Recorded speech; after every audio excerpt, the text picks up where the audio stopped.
If a woman ever says these 5 things to you, you need to understand something very important before your emotions get involved, before attachment gets deep, and before your nervous system starts confusing anxiety with love.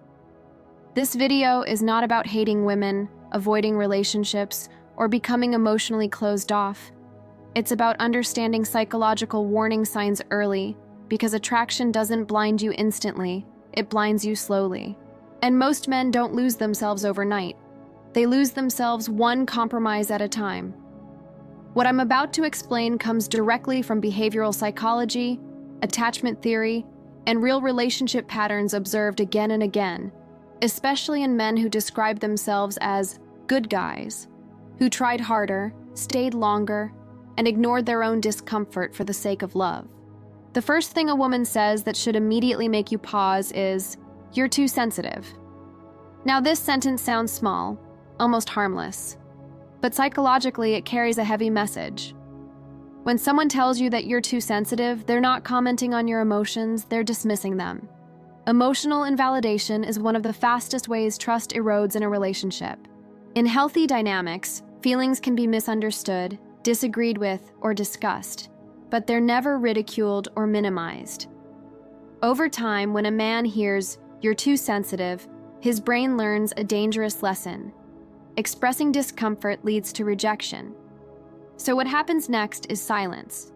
Not because the issue disappears, but because staying quiet feels safer than being mocked or dismissed. This is how men slowly detach from their own emotional signals. They stop speaking up. They stop trusting their intuition.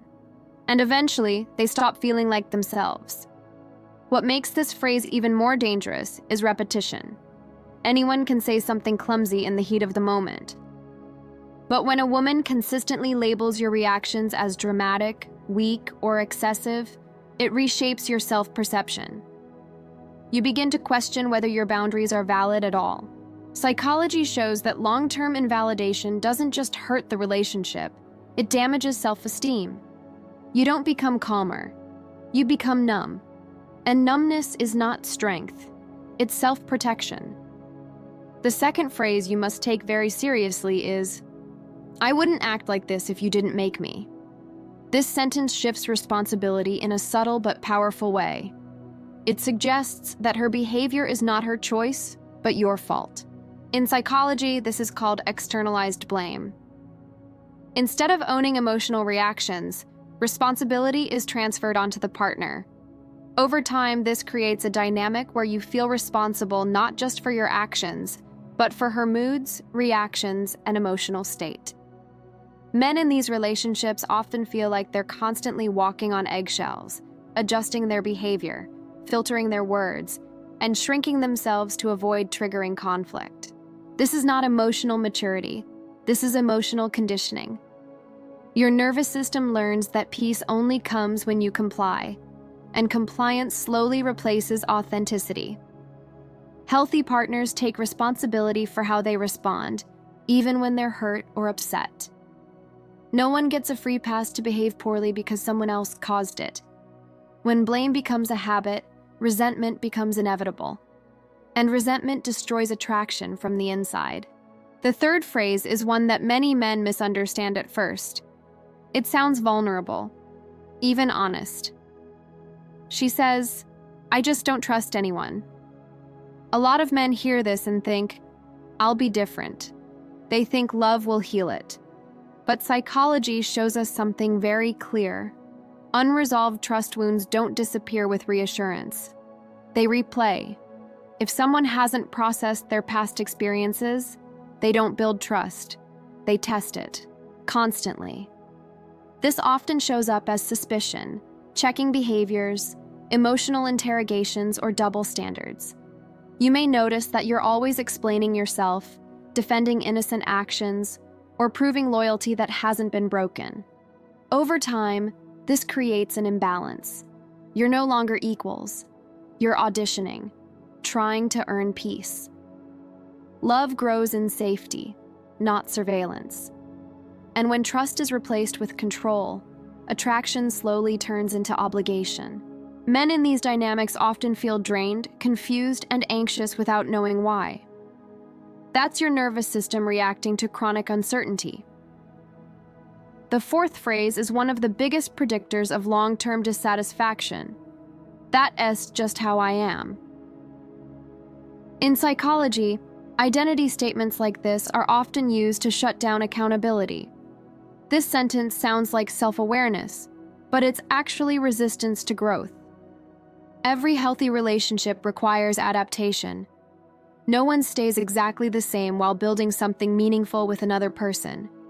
When someone uses this phrase during conflict, what they're really saying is, I don't want to examine this behavior, and I don't plan to change it. Over time, you'll notice that compromise only moves in one direction. Yours. Your needs become flexible, hers become fixed, and slowly your standards erode, not because you wanted less, but because asking for more felt pointless. Psychology shows that relationships fail not from conflict, but from one-sided effort. When only one person adjusts, imbalance becomes the norm. The fifth and most important phrase is this: if you really loved me, you would. This is emotional leverage. Love is being turned into a transaction. Instead of mutual desire, affection becomes conditional. Research on relationship dynamics shows that conditional love is one of the strongest predictors of emotional burnout. When love is tied to compliance, you stop asking, is this healthy? And start asking, how do I keep the peace? That's how boundaries disappear. Not dramatically, quietly. Now here's something most men don't hear often enough. Hearing one of these phrases once doesn't mean you should immediately leave. Everyone has flaws. Everyone speaks imperfectly sometimes. What matters is pattern, frequency, and response. When you calmly express discomfort, does she reflect, adjust, and take responsibility? Or does she deflect, minimize, or reverse the blame? Psychology isn't about labeling people as villains. It's about recognizing whether a dynamic is repairable or slowly eroding your sense of self. Healthy relationships feel emotionally safe. You don't rehearse conversations in your head. You don't feel anxious before expressing needs. You don't feel smaller over time. You feel more grounded, more yourself. Attraction grows where safety exists. Anxiety is not passion. Chaos is not chemistry. And intensity is not intimacy. If you're watching this and realizing you've heard several of these phrases repeatedly, the goal isn't panic. The goal is clarity. Awareness gives you choice, and choice is power. Leaving doesn't mean you failed. Sometimes it means you finally listened to what your nervous system was trying to tell you. Attraction should feel steady, not stressful. Connection should feel supportive, not exhausting. And love should never require you to disappear to keep it alive. The right woman will challenge you to grow, not shrink. She will listen, not dismiss. She will take responsibility, not shift blame. And she will make you feel emotionally stronger, not emotionally drained. If this video gave you clarity, sit with it. You don't need to act today, but you do need to stop ignoring patterns tomorrow. Because the relationship that cost you your self-respect will eventually cost you everything else.